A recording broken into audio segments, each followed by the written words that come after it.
The morning sky above New Haven burned orange and red, not from sunrise, but from the fires that had been raging for 7 days. Administrator Thexani pressed his forehands against the crystal window of the control tower, watching another piece of his world die. The Korvax fleet hung in the sky like malevolent storm clouds, methodically targeting what remained of his colony's infrastructure. He was the colony administrator, tasked with keeping his people safe.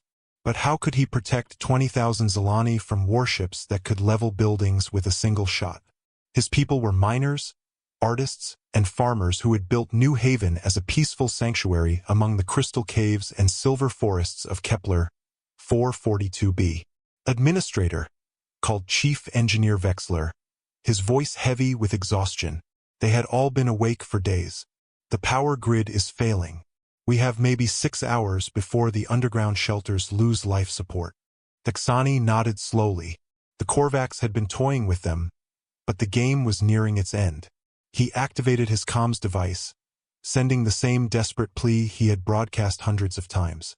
This is New Haven Colony requesting immediate assistance. We are under attack by Korvax raiders. 20,000 civilians need evacuation. Please, someone help us. Only silence answered. The outer rim was a backwater, and the major galactic powers did not risk their fleets for remote mining colonies.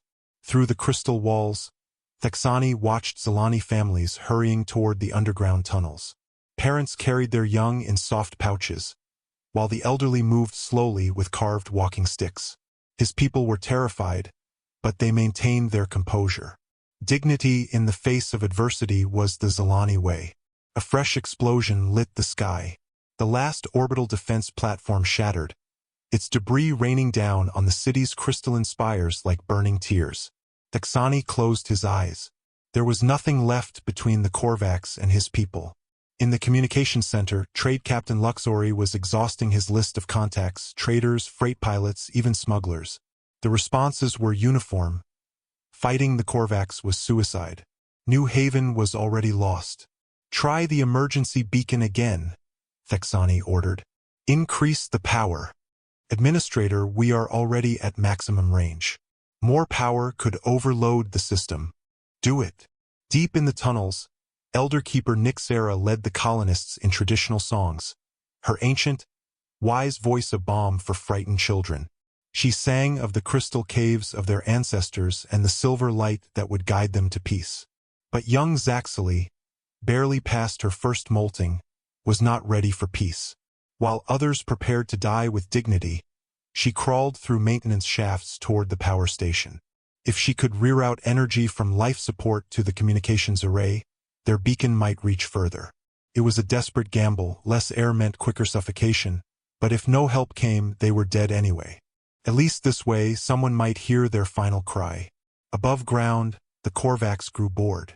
War Captain Sethak stood on the bridge of his flagship, Bloody Fong, observing the crystal city below.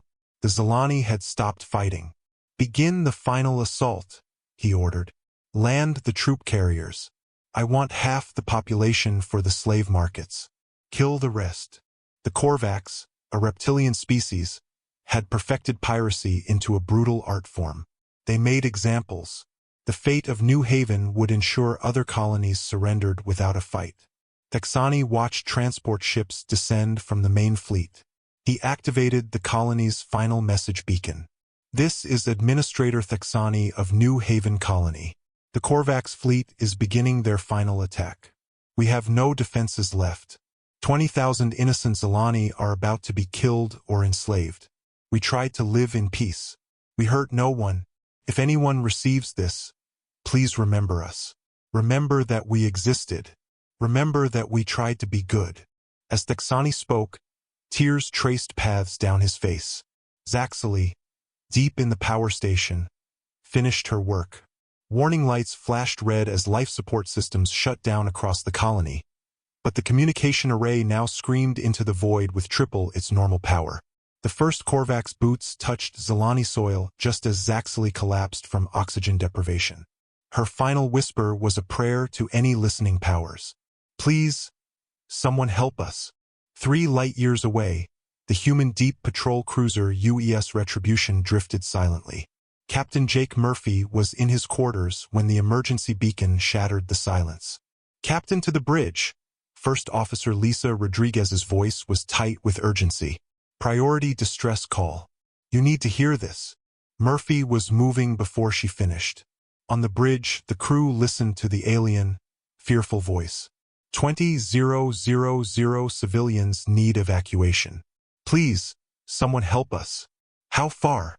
Murphy asked. 3.2 light-years, Captain," Navigator Pete Collins replied. "At normal cruise, for days." "Those people don't have 4 days," Murphy stated grimly. Chief Engineer Amy Watson spoke up. "We could use the experimental jump drive.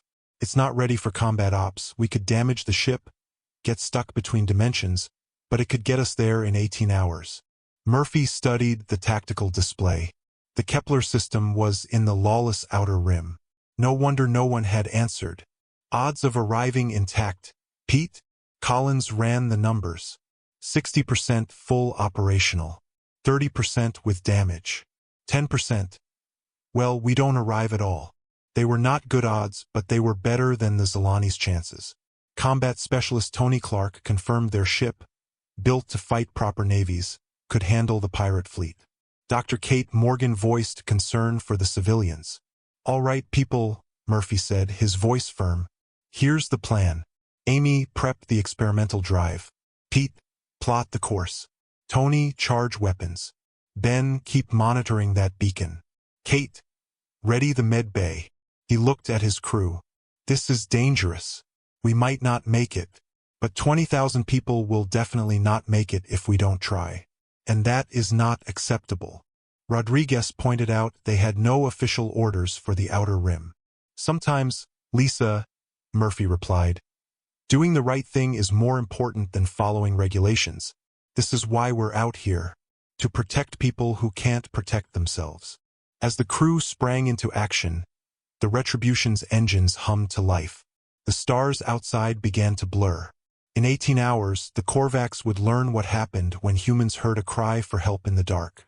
The UES Retribution dropped from hyperspace at the edge of the Kepler system, its advanced stealth systems making it a ghost. The view on the tactical display was horrifying. "My God!" Rodriguez whispered. The Korvax fleet was spread out like vultures. Fires raged on the planet's surface. 1 heavy cruiser. For destroyers, 15 smaller vessels, Clark reported. They're in low orbit while their ground forces mop up. Communications Officer Ben Taylor picked up faint signals. "Captain, I'm getting something from underground. The colonists are still alive, but their power is almost gone. Maybe 2 hours of life support left." Murphy's jaw tightened.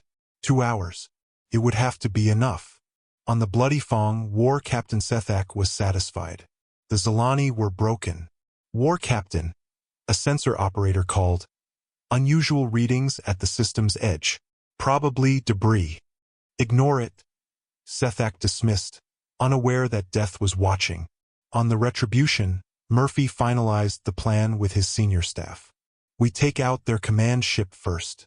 Tony, precision strikes to disable. We want to minimize unnecessary killing. Lieutenant Turner," he addressed the Marine commander, "your team drops to the surface.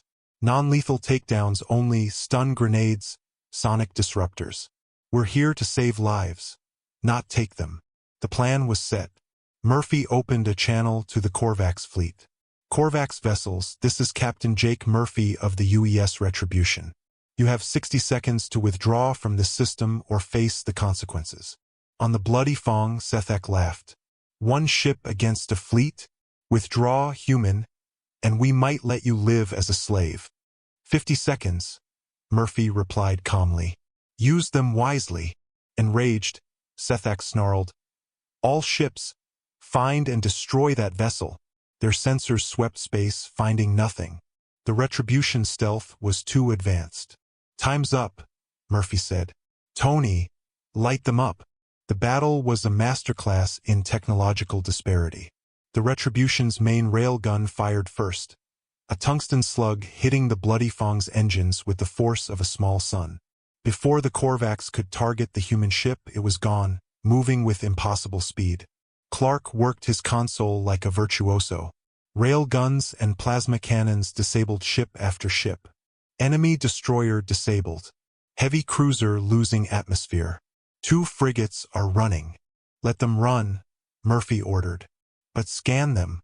Any ship with slaves or stolen goods gets stopped. Permanently. On the surface, marine drop pods slammed down around Korvax positions.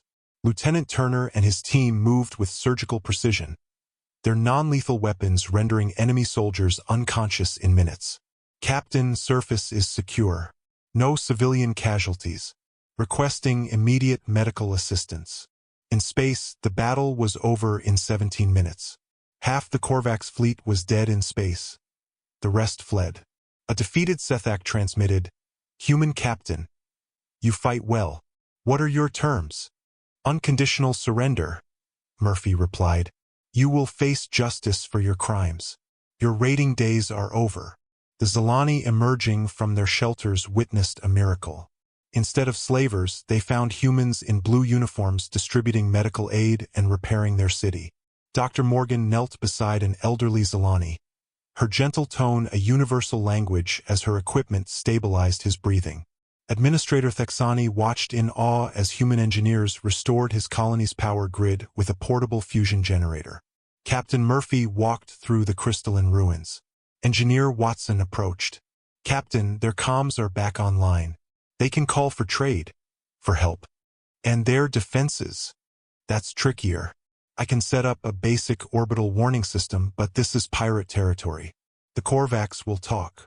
Elder Keeper Nixera approached, a newly functional translation device in hand. "Captain Murphy." Her translated voice was wise and measured. "I am Nixera. I must ask, why did you come? We are strangers. We have nothing to offer. You risked everything for people you do not know." Murphy considered the question. "Elder Nixera, my people have a saying, the only thing necessary for the triumph of evil is for good people to do nothing. We heard your call. We had the power to answer. That made it our responsibility. But you must want something," Nixera pressed. "Land? Minerals? A base?" Murphy shook his head. "We want you to be safe and free. That is all." He paused. "Well, we do want one thing. If you ever encounter others in need, and you have the power to help them, we hope you will remember this day and choose to help them, too." Trade Captain Luxori listened, astonished. A species that helped without demanding payment was unheard of. "But we are not warriors, Captain. How can we help anyone?" Navigator Collins looked up from a star chart. "Help doesn't always mean fighting, Captain Luxori. Sometimes it's sharing food, giving directions, or just letting someone know they aren't alone." Over the following hours, the humans worked tirelessly, sharing knowledge on everything from engineering to medicine. Comms Officer Taylor established contact with the nearest hegemony patrol. The commander, who had earlier ignored the distress call, was now contrite. "Captain Murphy, I apologize. We did not believe anyone could stand against that fleet." "No apology needed, Commander," Murphy replied. "But can you establish regular patrols here? These people deserve peace." "Understood. The hegemony will ensure the system is protected." In the Retribution's detention block, War Captain Sethak was bewildered. "I do not understand you humans. You defeated me, but you treat me with kindness. You give me medical care. Why?" "Because that's what decent people do," Intelligence Officer Adams replied. "You will face a fair trial." "But we would have killed you," Sethak protested. "How can you show mercy to enemies who would show you none?" Adams's reply was simple. "Because we are not you." As the Retribution prepared to depart, the entire colony gathered. Elder Nixera spoke for all 20,000 Zilani. "Captain Murphy, you have given us more than our lives. You have given us hope. You have shown us that the universe contains those who fight for justice without reward. We promise you this. When we encounter others in need, we will remember your example. Your actions will echo through generations." Murphy stood at attention. "Elder Nixera, the honor was ours. Live well. And remember, you are never truly alone. Somewhere, humans are listening.